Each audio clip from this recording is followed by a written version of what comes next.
Makanya kalau di zaman Umar bin Khattab, kalau ada gempa, Umar kan pemimpin Pak, kalau ada gempa bumi seperti yang di Cianjur kemarin, apa sikap beliau?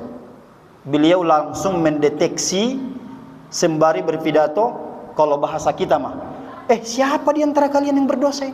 Begitu.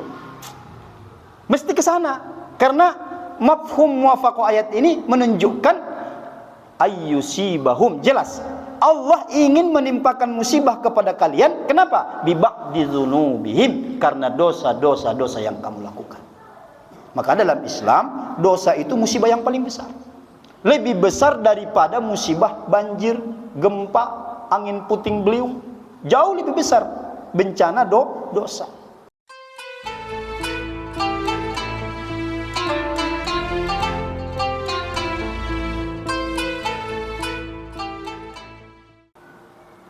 Al-Mukarram wal Muhtaramun yang saya hormati, yang saya muliakan, jamaah salat maghrib Masjid Dian Asri, yang mudah-mudahan kita semuanya dimuliakan Allah Subhanahu wa taala. Kita bersyukur terlebih dahulu kepada Allah Subhanahu wa taala, malam hari ini kita kembali dapat berkumpul di rumah Allah ini dalam menjalankan berbagai kewajiban kita sebagai hamba Allah.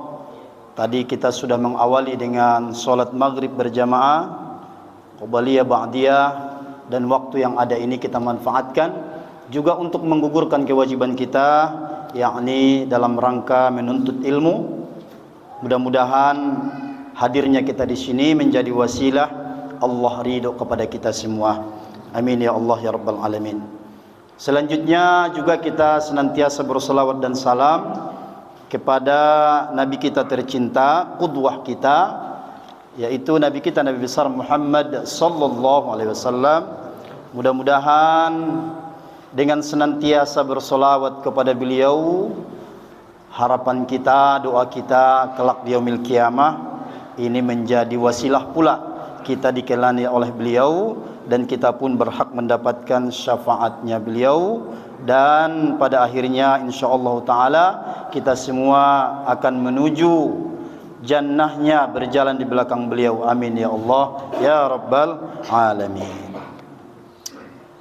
Baik bapak-bapak jamaah salat maghrib yang dimuliakan Allah Subhanahu wa taala, kita langsung saja menyambung kajian kita, kajian kitab usul fiqih yang sudah kita kaji beberapa bab.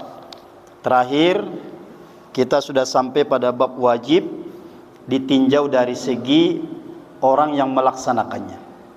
Wa qala al-muallif rahimahullahu taala nafa'ana bi ulumihi fid dharain amin. Bismillahirrahmanirrahim. As-sani, yang kedua, wajibun kifaiyun au fardu kifayatin wa huwa ma talaba asy-syari'u husulahu min jama'atil mukallafin. Jadi yang kedua ini kewajiban ditinjau dari segi yang melaksanakannya. Bulan lalu kita sudah membahas yang berkaitan dengan fardu ain atau kewajiban yang dibebankan kepada setiap individu muslim. Nah, malam hari ini kita masuk kepada yang kedua. Kata muallif, wajibun kifaiyun, wajib kifayah, atau yang masyhur kita sebutkan fardu kifayah. Apa definisi fardu kifayah ini dalam Islam? Wa huwa ma talaba asy-syari'u husulahu min jama'atil mukallafin, yaitu kewajiban yang dibebankan kepada seluruh kaum muslimin yang mukallaf. Nah itu. Jadi fardu kifayah adalah kewajiban yang dibebankan Allah kepada seluruh kaum muslimin yang mukallaf. Yang mukallaf kemarin kita udah bahas, seorang muslim balik berakal, kemudian sampai dakwah Rasulullah kepadanya. Kalau ada 4 ini berarti yang bersangkutan punya status namanya mukallaf. Nah, dalam hal ini perlu kita mengulang-ulang, karena kalau kita perhatikan berbicara tentang bab fardu kifayah ini, tidak sedikit di antara saudara-saudara kita yang kurang tepat memahaminya. Misalnya, banyak di antara kita kalau udah dengar fardu kifayah, kayaknya bukan saya itu, begitu. Terus yang kedua, kalau kita dengar fardu kifayah, nanti kalau misalnya ada yang laksanain, udah dah, saya tinggal berpangku tangan. Itu selalu yang terbayang di kepala kita. Tapi sebenarnya itu betul juga. Cuman masalahnya adalah fardu kifayah itu kan dibebankan kepada kaum muslimin. Kalau ada yang melaksanakan, ya, kalau ada yang melaksanakan sebahagian dari kaum muslimin, maka sebahagian yang lainnya gugurlah kewajibannya. Ya, Al-Fakir ulang lagi ya. Kalau ada yang melaksanakan sebahagian, maka sebahagian yang lain memang gugur kewajibannya. Akan tetapi, bila dalam satu tempat, misalnya di Dian Asri, Dian Asri ada 500 rumah tangga orang Islam yang sudah mukallaf. Tentu objek pembicaraan ini yang ditujukan Allah adalah orang yang mukallaf yang di Dian Asri yang 500 orang itu keseluruhan. Bila 500 keluarga ini tidak ada yang menunaikan fardu kifayah ini, maka konsekuensinya berdosalah kita semua. Nah, begitu. Maka di sini kata muallif, bihaisu law qama bihi ba'duhum bari'at zimmatu sairihim. Jadi kalau memang ada sebahagian yang sudah melaksanakan, maka gugurlah kewajiban sebahagian yang lain. Tapi itu menjadi catatan penting kalau ada yang melaksanakan. Contoh gini, yang gampang aja dah. Kalau fardu kifayah mah, apaan tuh? Mesti itu aja tuh kita ya. Fardu kifayah pelaksanaan sholat jenazah. Itu baik, itu dah langganan itu memang.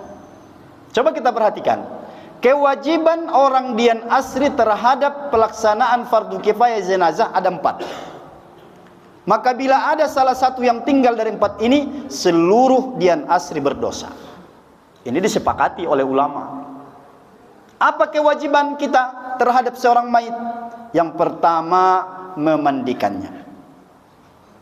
Yang kedua, mengkafaninya. Yang ketiga, mensolatkannya. Yang keempat, memakamkannya. Jadi kalau misalnya ini Dian Asri ini, begitu dengar berita meninggal, kalau di masjid saya biasanya diumumin. Kalau di sini nggak tahu, apa memang lewat WhatsApp atau lewat mikrofon masjid. Tapi kalau ada warga yang meninggal, kalau di Bojonggede itu diumumin.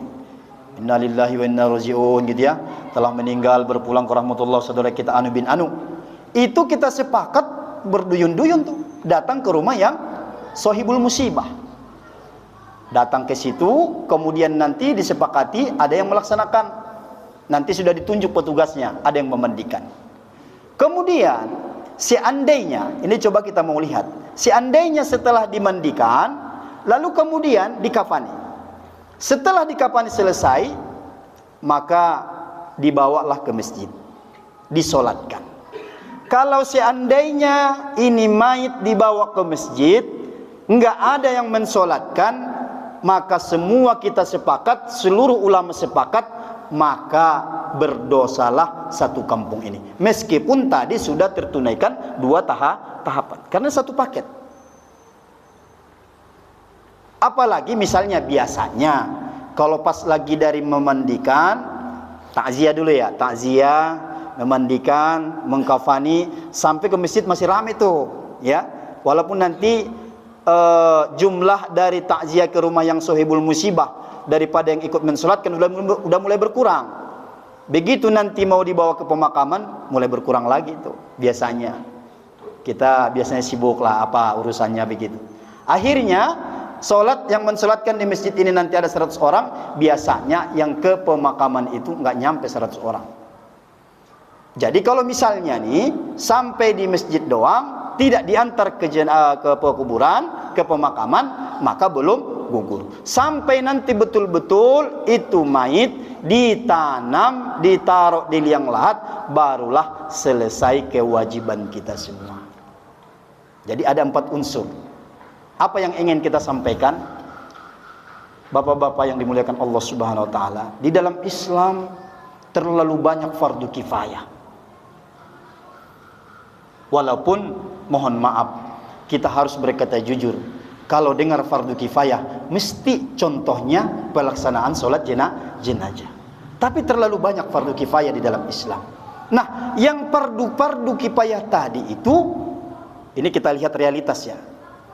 Apabila tidak ada yang melaksanakan, maka tadi konsekuensi hukumnya akan berdosalah satu masyarakat itu. Cuman emang karena sekarang ini yang namanya dosa tidak terlalu diperdulikan oleh kaum muslimin. Karena dosa itu nggak kelihatan. Mana dosa nggak kelihatan dosa? Makanya kata ulama tuh ada satu syair, seandainya dosa itu Allah wujudkan dalam bentuk bau, ma ahadun jalasa alayya. Kalau Allah wujudkan dosa itu, seandainya itu kata beliau, Allah wujudkan dosa itu dalam berbentuk bau, demi Allah tidak akan ada yang mau duduk bersamaku. Dosa mulu. Misalnya dari jauh aja tuh udah kecium baunya. Kan orang gak ada yang mau dekat, Pak. Kita bangun pagi aja gak sikat gigi, baunya udah gak enak. Tetapi Allah dengan Rahman dan Rahimnya, meskipun kita sebenarnya bapak-bapak sekalian banyak melakukan dosa dan maksiat, tetapi Allah dengan Rahman Rahimnya ditutupin tuh, ditutupin aib-aib kita, termasuk kita hari malam ini. Kenapa kita bisa duduk Al-Fakir juga, kenapa bisa ini menyampaikan tausiah? Karena apa sebabnya? Sattaril uyub, karena Allah masih menutup aib. Kalau kagak sih, Masya Allah, lah kan dosa-dosa yang tersembunyi, yang emang kita sama Allah yang tahu. Dan lebih daripada itu bapak-bapak sekalian, terkait dengan dosa ini, sebenarnya di dalam Islam mesti kita perhatikan secara serius. Kenapa? Karena kalau tidak kita perhatikan secara serius, akan berimbas, apalagi yang berkaitan tadi ya dengan fardu kifayah tadi.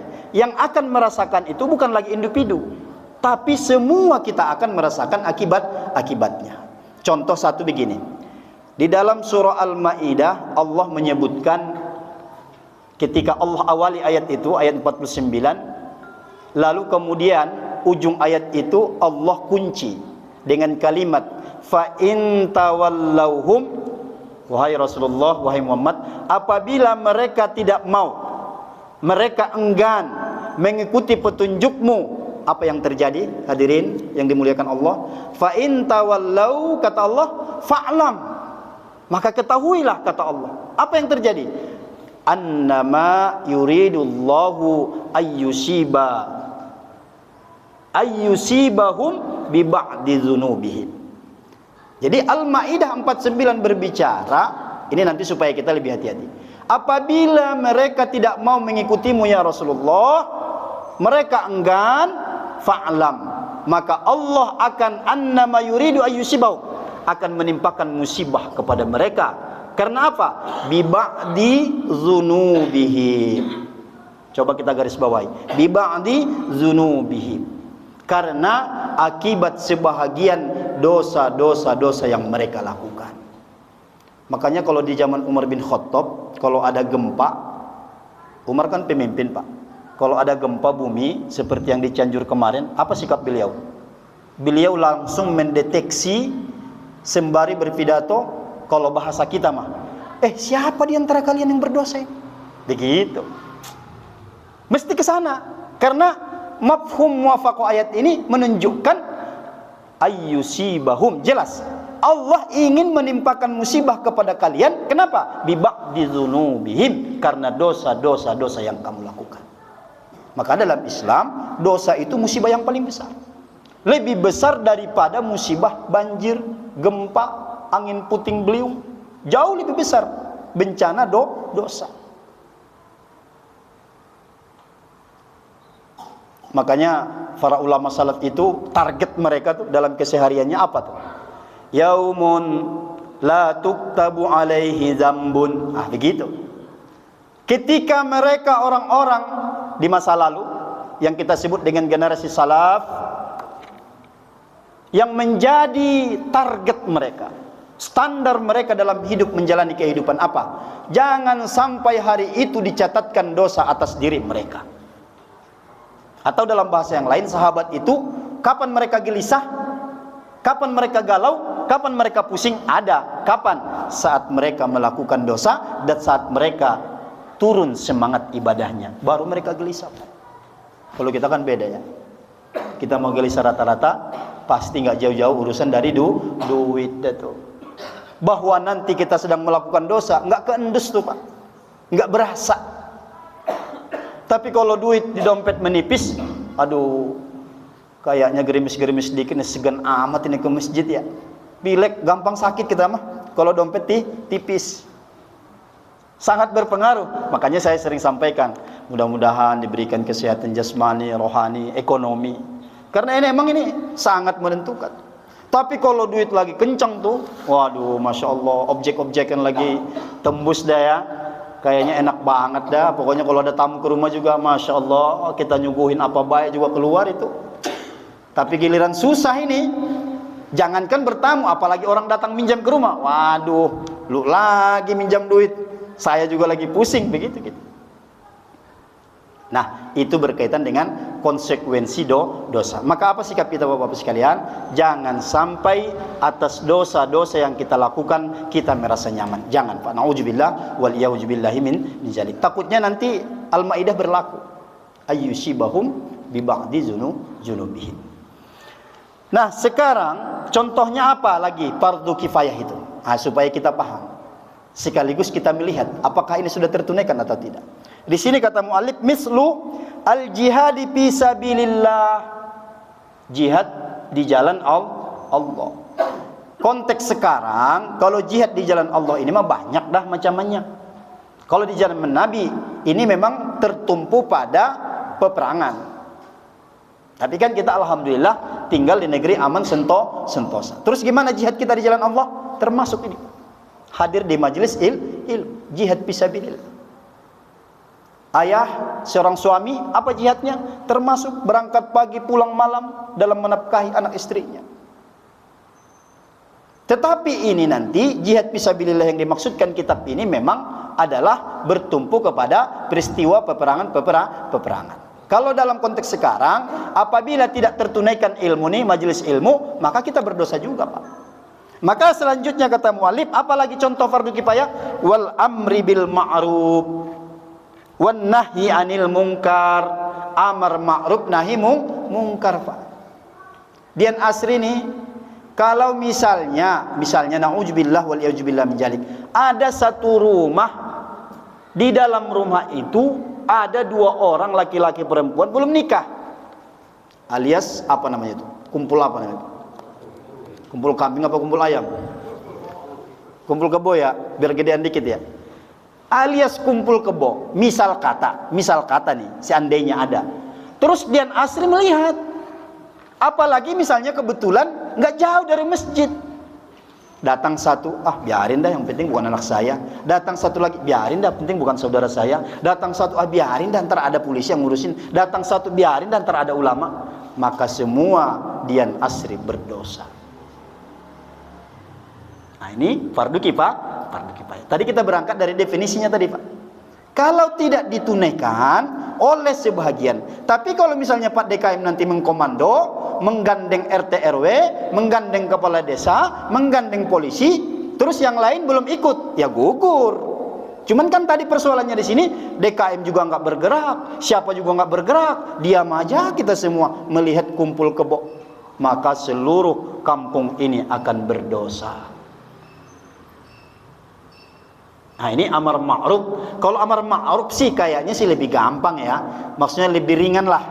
Cuman yang kita khawatirin nahi mungkar ini, masya Allah. Atau kalau kita tahu misalnya di sini ada seorang anak dari salah satu warga pengedar narkoba. Ada salah satu anak dari satu warga pengedar narkoba. Udah bukan rahasia umum lah misalnya. Na'udzubillah ya, ini contoh. Udah tahu semua, masyarakat udah tahu.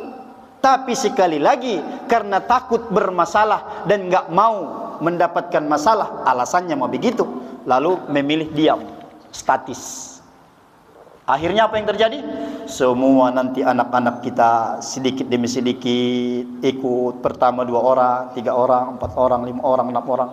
Walhasil beberapa tahun ketika nanti ditangkap oleh polisi baru ketahuan. Tapi ingat, sepanjang maksiat itu berjalan, kita tahu, kita diam, kita abai, maka sepanjang itu numplak dosa di punggung kita masing-masing.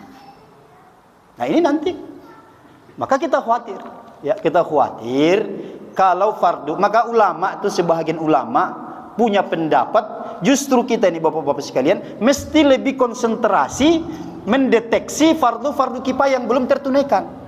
Karena akibatnya nanti bukan fardiyah, bukan perseorangan, tetapi nanti yang akan tertimpa itu semua adalah secara kolektif masyarakat. Jadi kita nggak bisa beralibi, ya kan saya mah alhamdulillah lah Pak Ustadz, anak saya, cucu saya aman, sentosa, tentram. Betul Pak sekarang. Tapi kalau sekarang mah coba misalnya nih. Kemudian apa lagi di sini ya? Wan nahi anil munkar. Dia amar ma'ruf nahi munkar. Jadi ini menjadi acuan ini. Mudah-mudahan ini menjadi pengingat bagi kita. Termasuk misalnya Bapak-bapak sekalian, nggak tahu di sini ada taman-taman nggak? Ada taman-taman nggak? Di perumahan ini ada taman-taman nggak? Nggak. Taman-taman maksudnya tempat bermain. Ada. Nah, dipakai biasanya kalau di tempat-tempat lain itu kalau malam misalnya dipakai oleh muda-mudi, ya, dipakai oleh muda-mudi. Ngapain tuh dia? Satu laki-laki, satu perempuan. Apa ya dia lagi yasinan di situ? Apalagi taklim begitu di situ? Ya kagak kan? Nah, karena prinsipnya dalam Islam interaksi antara laki-laki yang dewasa dengan perempuan dewasa kalau bukan mahram jelas haram. Apalagi misalnya nih kalau kita lihat kalau kita lihat di medsos, subhanallah, na'udzubillah wal iyadzubillah min zalik ya, terang-terangan mah banyak. Bukannya di tempat yang privat, tapi di tempat-tempat umum. Mohon maaf, misalnya mereka bercumbu rayu, terus tidak ada satupun yang kemudian tergerak. Sama Pak, dosanya kita tanggung bersama. Mungkin pertanyaan kita begini, ya kan sekarang merepot Pak Ustadz, ada HAM, apalagi itu macam-macam tuh ya, yang emang itu ya kalau bahasa dulunya mah bahasa Al-Qur'annya memang itu seluruh yang menjadi penghalang untuk taat kepada Allah itu terkategori musuh. Musuh kita ada yang abadi. Siapa yang menyebutkan? Allah. Innahu lakum aduwwum mubin. Jangan kamu ikuti langkah-langkah setan. Wala tattabi'u khutuwatis syaitan. Innahu lakum aduwwum mubin. Jadi kita punya musuh Pak. Ini perlu juga kita ingatkan. Jangan kita merasa santai-santai. Kenapa? Karena kita semua orang Islam ini, umat Rasulullah ini, kita punya musuh yang abadi. Jadi kalau ada orang yang bergumam, Pak Ustadz, kayaknya Pak Ustadz salah tuh. Emang kenapa Pak Haji? Tadi kata Pak Ustadz semua punya musuh. Kalau saya mah alhamdulillah Pak Ustadz nggak punya musuh saya mah. Sama tetangga baik, saya nggak punya musuh. Berarti kalau ada orang mengklaim nggak punya musuh, berarti dia temannya setan udah. Siapa lagi? Allah menyatakan innahu lakum aduwwum mubin. Itu jadi amar ma'ruf nahi mungkar juga merupakan fardu kifayah. Mari kita bergandengan tangan, tentu dengan pencegahan juga yang ditunjuk oleh Rasulullah. Enggak benar juga kita bawa pentungan. Mana nih? Gebuk. Enggak benar juga, Pak. Tapi lewat pendekatan sebagaimana yang dicontohkan oleh Rasulullah sallallahu alaihi wasallam. Kemudian fardu kifayah lagi. Ini supaya kita teringatlah, kita diingatkan. Wa tahsilil asbabi li hifdzid daruratil khamsi ad-din wan nafsi wal mali wal irdi wal aqli kat tafarrugil lil ulumil mutakhassisati bis syari'ati wal hayah wa idarati syu'unil hukmi wal qada'i was siyasi. Juga fardu kifayah yang lain yang perlu kita ketahui adalah menjaga agama, menjaga jiwa, menjaga akal, menjaga kehormatan. Makanya di dalam Islam al-khamsu ad-daruruh ini, atau yang disebut dalam ilmu fikih itu maqasidus syari', tujuan daripada syariat Islam itu adalah agar terjaganya agama. Agama kita ini mesti dijaga, dan terhadap penjagaan kepada agama itu ad-darur, maksudnya sangat penting. Jangan kalau misalnya bukan urusan pribadi, kalau urusan pribadi kita mencak-mencak, giliran urusan agama kita diam 1000 bahasa. Nggak boleh, Pak. Justru dibalik, kan Nabi mencontohkan begitu, Pak. Kalau beliau yang disakiti, beliau yang dihianati, beliau yang dicaci, sabar beliau. Tapi jangan agama. Nah, dalam hal ini kenapa menjadi penting agama? Karena agama, kita pun berdoa tuh, Allahumma aslih li dini alladhi huwa ismatu amri. Kan begitu doa kita. Karena agama itu adalah menjaga dari segala urusan-urusan kita. Kapan peran agama mulai tersingkirkan dalam sebuah masyarakat, maka saksikanlah masyarakat itu pun sedang menuju pada jurang-jurang kehancuran. Karena jelas petunjuk agama di dalam Islam jelas mengarahkan, menghantarkan nanti yang ujungnya kita sampai ke dalam surganya Allah Subhanahu wa taala. Maka oleh karena itu, penjagaan terhadap agama ini lewat syariat Islam menjadi sangat penting. Mudah-mudahan ini dengan diadakannya kajian seperti ini, kita jadi gugur dah tuh kewajibannya, ya. Mudah-mudahan gugur kewajiban kita, sehingga walaupun mungkin nggak tercapai semua, tapi paling tidak sebagai masyarakat yang kemudian tadi mendapatkan beban fardu-fardu kifayah itu, Allah catat sudah gugur.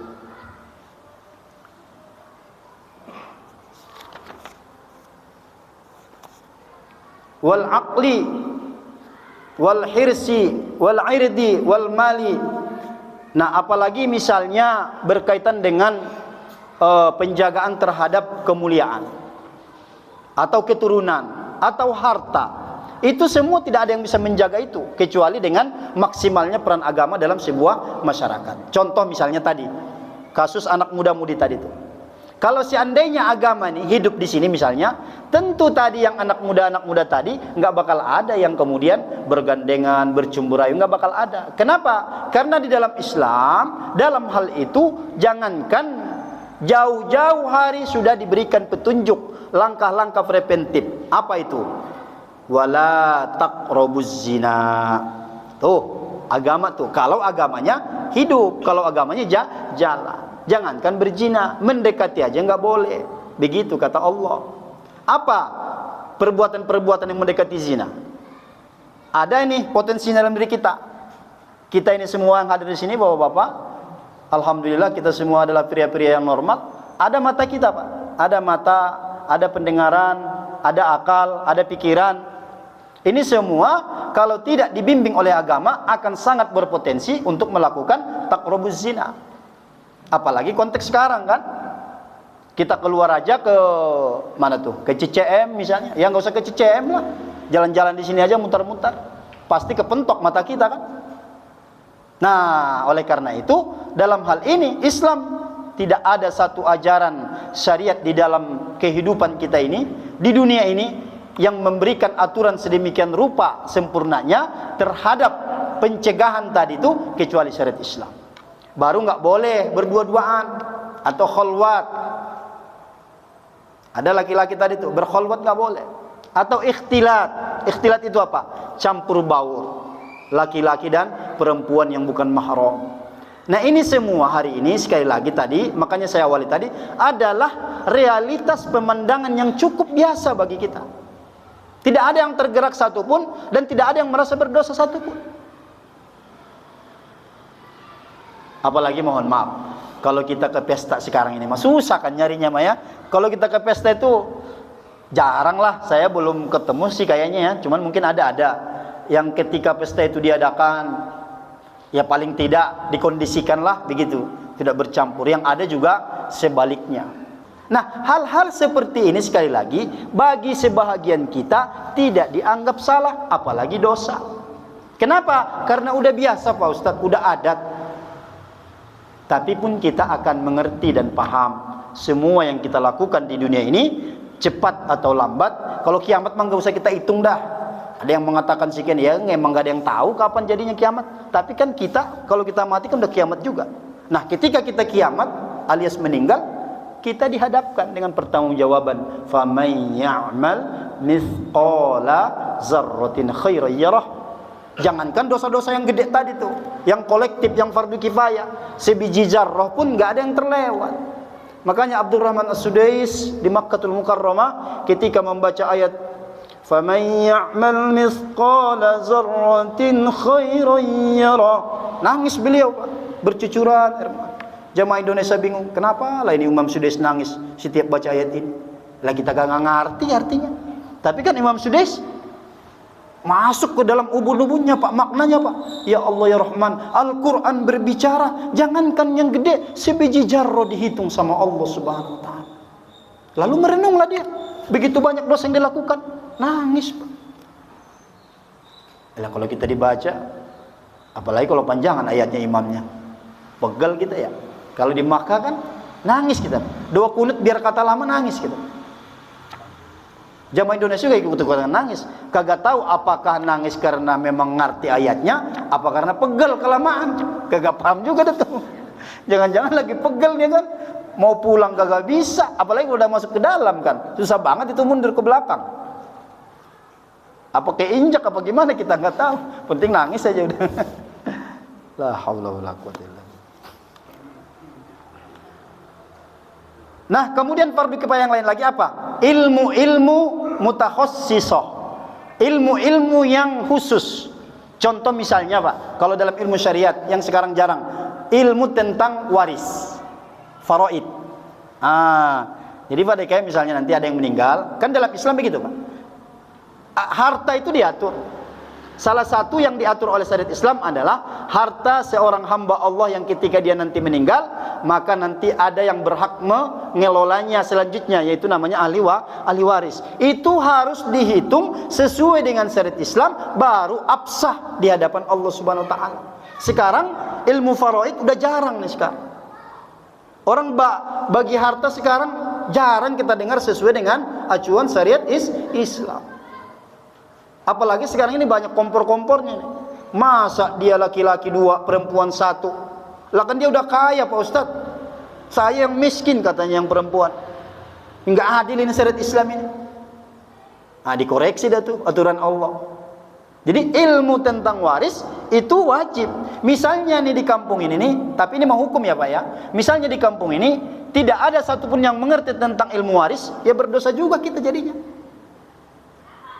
Karena apa dampaknya? Kalau tidak ada yang ngerti, berarti nanti kalau ada pembagian waris dipastikan bukan dibagi sesuai syariat Islam, tetapi dibagi sesuai dengan adat dan kebiasaan atau sesuai dengan selera.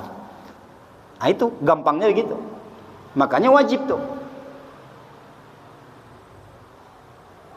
Ilmu fikih juga jangan sampai nggak ada yang ngerti di sini.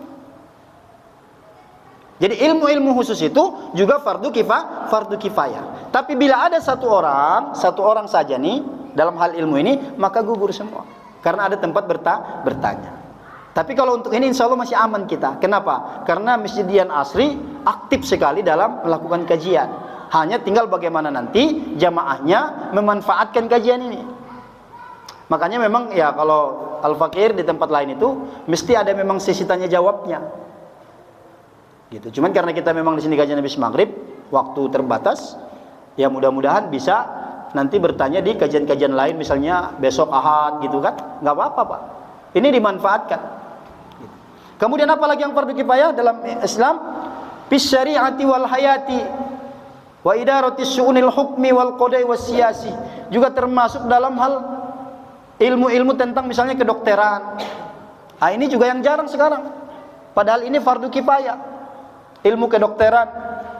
Makanya sekarang kalau kita punya istri, punya mantu, punya anak, udah hamil 9 bulan, mulas-mulas, pembukaan 1, pembukaan 2, pembukaan 3, lari ke dokter. Mesti kebanyakan dokternya laki-laki. Dikobok dah tuh sama dia laki-laki.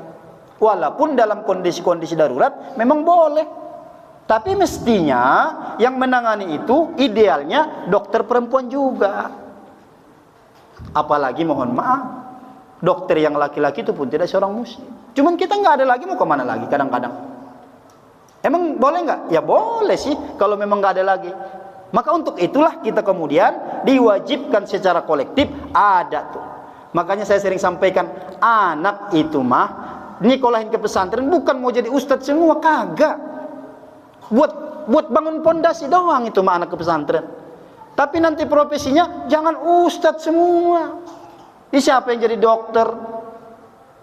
Siapa yang jadi pedagang restoran? Lah sekarang siapa yang bermain di ekonomi? Lah kudu kita harusnya tampil di situ. Siapa yang jadi insinyur pertanian, teknik sivil? Lah kan enak kalau bangun masjid. Yang bangun itu kepalanya mulai dari kepala sampai ke kernet tukangnya itu orang-orang soleh. Begitu azan berkumandang, hep, stop dulu, stop. Kita berhenti dulu, kita sholat dulu. Kan begitu ya. Nah, tapi kalau sekarang kan, ya nggak tahu dah nih waktu dulu bangun ini bagaimana ya. Kalau saya lihat di tempat-tempat lain, ya mata saya ngelihat, saya sholat di situ, tukang tak, tuk, tak. Kita sholat baik. Nah ini kan masalah Pak, masalah. Emang nggak bisa apa diberhentiin sebentar? Ya kan repot Pak Ustadz, udah bau apa namanya cat segala macam. Ya kalau udah cari alasan memang ada aja sih ya. Nah, cuman ini kan bicara tentang bagaimana kita ngerayu Allah, bagaimana kita mendapatkan ridho Allah. Nah makanya tadi sekali lagi sebenarnya anak-anak kaum muslimin yang sekolah di pesantren-pesantren itu idealnya memang bukan nanti mau jadi ahli agama semua, enggak. Tetapi mereka nanti seorang dokter, seorang perawat, seorang sekretaris, apa aja profesi di dunia ini, tetapi mereka dalam kondisi itu menjadi hamba Allah yang soleh dan soleha. Makmurlah dunia, tenanglah semua. Nah sekarang ini kan kenapa gegap-gegapan kita, kenapa? Karena tadi Pak, orang-orang yang bertugas, yang mendapatkan amanah tidak soleh. Kalau tidak soleh ya repot.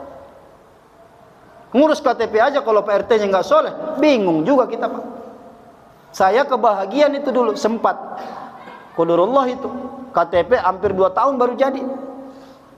Masa itu emang lagi susah, ya lagi susah. Cuman kadang-kadang kita ngelihat tempat lain, kok gampang aja gitu ya jadi gitu. Nah. Kemudian apalagi yang fardu kifayah? Nah, ini supaya kita termasuk dalam hal ini, yang termasuk dalam fardu kifayah adalah ilmu-ilmu tentang ekonomi. Hukum jangan bilang lagi.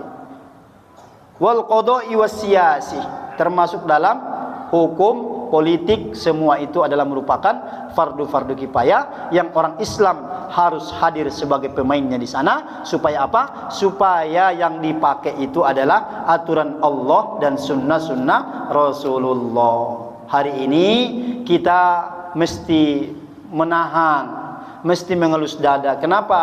Karena hampir hanya cuman di rumah Allah kita bisa memakai identitas kita sebagai seorang muslim. Tapi manakala kita keluar dari masjid, hampir pula kita tidak bisa. Kalaupun kita mau, tidak bisa. Terhalang oleh apa? Oleh sebuah sistem peraturan yang dipakai dalam sebuah masyarakat, bangsa dan negara. Yang ini semua tidak pernah terjadi di masa lalu. Wa ijtima'un nasi 'ala at-tafriti bihadzal wajib ijtima'un 'ala al-ismi. Kalau di antara kaum muslimin mereka berkumpul sepakat, tidak ada yang protes, tidak ada yang punya beban, tidak ada yang punya perhatian. Ijtima' 'ala at-tafriti bil wajib ijtima' 'ala al-ismi, sama dengan mereka bersepakat melakukan dosa. Na'udzubillah wal iyauzubillah min dzalik. Jadi kalau kita tadi tuh contoh-contoh yang kita berikan tadi, kita sepakat meskipun tidak diucapkan dengan kata-kata. Sikap kita menunjukkan, ayo deh kita diam aja tuh. Tadi ada lihat kumpul kebo, ada orang pengedar narkoba, ada orang yang kemudian pencuri, maling di sini. Semua tutup mata, kata muallif, ijtima'u 'alal ismi, berarti masyarakat itu sepakat, senang, ridho, rela, ikhlas dah kami melakukan dosa. Begitu bahasa. Tapi kalau ada, walaupun 5 orang, 6 orang, berjibaku karena sadar tadi. Ya emang yang lain sih gugur. Cuman begini Bapak-bapak sekalian, kembali kepada fardu kifayah tadi lebih gampang. Kan kalau orang yang nggak ikut tadi mulai memandikan, mengkafani, menyolatkan, memakamkan, kira-kira yang nggak ikut dapat pahala nggak Pak? Kebagian nggak dia gitu? Kebagian nggak dia? Nggak kebagian, Pak. Cuman gugur kewajibannya. Ini. Nah, kadang-kadang di situ agak-agak keselip dikit tuh. Karena kita merasa, udah ada jamaah Masjid Dian Asri, udah dah.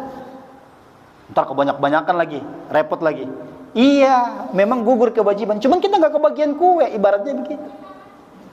Di mana-mana yang namanya berhak mengangkat piala itu pemain, Pak. Kalau penonton maka agak. Biar kita rajin nih. Ini nonton Piala Dunia kan sekarang ini ya. Piala Dunia ini kan. Iya Pak Dekam ya? Nah ini pura-pura kayak jamaah nih. Padahal menonton ini ya. Kemarin Meksiko siapa yang menang?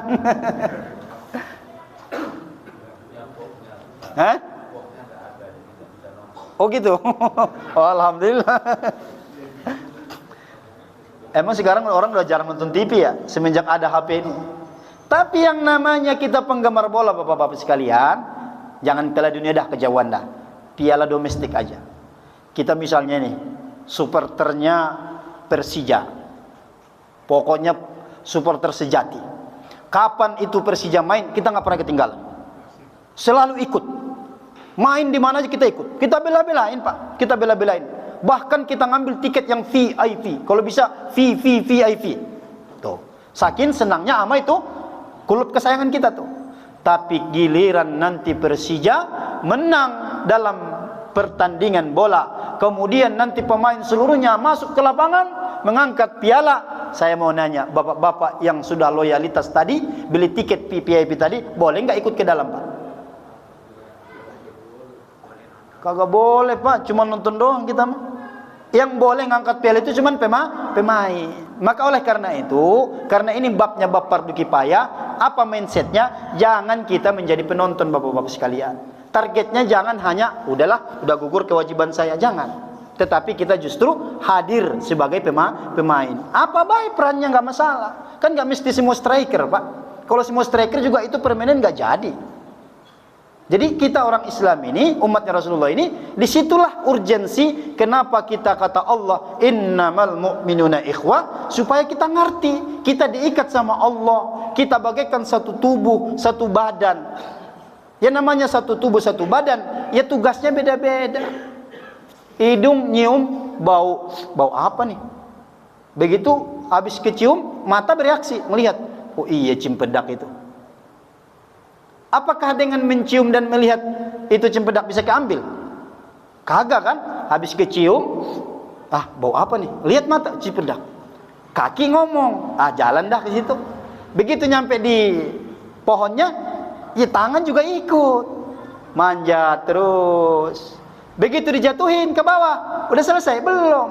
Nyampe di bawah nanti, mulut juga ikut.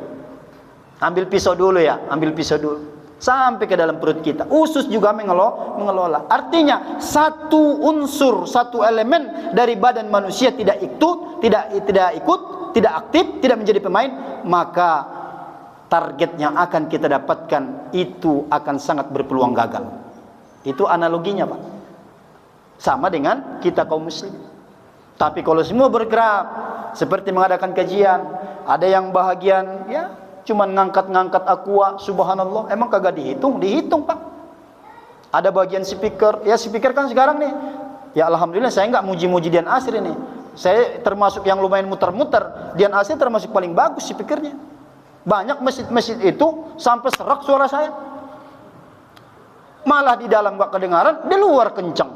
Makanya yang di dalam tidur, yang di luar malah melek, karena yang di dalam speakernya nggak kedengaran. Tes begitu. Nah itu berarti kalau ada yang teknik, yang ngerti tentang speaker, lalu dia infakkan ilmunya, dia beresin tanpa disuruh, misalnya ada kendala, yaitu pemain semua.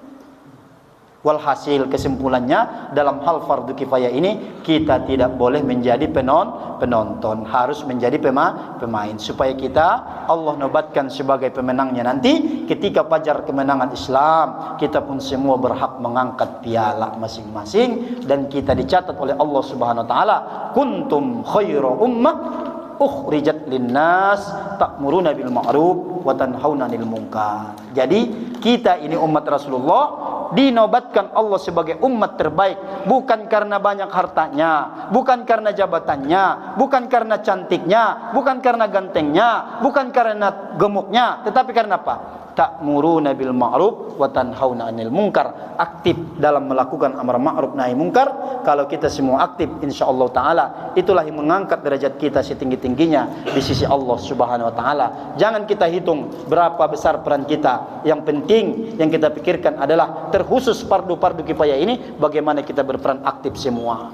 Kita semua sebagai hamba Allah, umat Rasulullah, layaknya tadi di berbagai profesi kita masing-masing, mudah-mudahan semua kita jalankan satu tujuannya apa?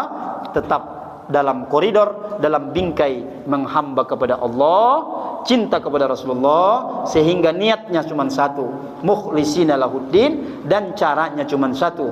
Apa itu? Ittiba'ur Rasul, mengikuti Rasulullah, niatnya karena Allah, mengikuti Rasulullah, insyaallah taala akan berbuah pahala. Insyaallah, amin ya rabbal alamin. Wala tabra'u dhimmuhum hatta yujadu fihim ma yuhaqqiqul kifayata lisairil muslimina bitahsili dzalikal wajib. Jadi sekali lagi ditegaskan oleh muallif, belum terbebas beban kaum muslimin itu bila dalam sebuah masyarakat tidak melaksanakan fardu-fardu kifayah tadi. Jadi ini penting menjadi catatan bagi kita terhadap fardu kifayah ini. Justru kita lebih banyak memberikan waktu, peluang, tenaga agar bagaimana fardu-fardu kifayah ini bisa diamalkan, bisa direalisasikan dalam kehidupan kita sehari-hari. Karena konsekuensinya bila kita semua diam, tidak berkontribusi, maka yang menanggung kita semua pula. Oleh karena itu, lewat pengingat ini Maya, pengingat, mudah-mudahan kita tergerak bahwa ternyata fardu kifayah dalam Islam tidak hanya melaksanakan fardu kifayah berupa pelaksanaan jenazah, tetapi termasuk misalnya mengadakan tong-tong sampah. Kalau ada orang buang sampah sembarangan, dosa itu dalam Islam. Mengadakan misalnya sanitasi saluran air, itu semua fardu kifayah. Kalau di masjid ini apa fardu kifayah? Mengangkat imam, fardu kifayah Pak. Muazzin harus ada, imam tetap harus ada. Kalau nggak ada imam tetap, muazzin tetap, ya kita semua berdosa Pak. Makanya kalau dalam Islam itu imam itu jabatannya tinggi, tinggi banget jabatannya. Karena dia ketua delegasi kan, ketua delegasi ke Allah Subhanahu Wa Taala. Terus apa lagi? Mengadakan tempat bersuci, itu fardu kifayah. Kalau ada masjid tapi kita nggak mengadakan tempat bersuci sesuai dengan syariat, itu belum. Gitu ya. Mudah-mudahan banyak lagi sih ya, banyak lagi. Di masjid aja banyak itu yang fardu kifayah. Di luar masjid juga banyak. Nah itu semua kita harus semua memikirkan. Meskipun kita tidak bisa semua, paling tidak ada sebahagian agar kita bebas ataupun lepas bebannya di hadapan Allah Subhanahu wa taala. Wallahu a'lam bishawab. Mudah-mudahan bermanfaat. Kalau ada yang kurang jelas atau perlu didiskusikan, bisa Al-Fakir nanti mungkin habis Isya kalau ada yang perlu diskusikan, silakan tafadhol masykura. Ini saja yang bisa kami sampaikan. Ujian usul fikih, mudah-mudahan kita semua bisa mengambil pelajarannya. Hadanallahu wa iyyakum. Assalamualaikum warahmatullahi wabarakatuh.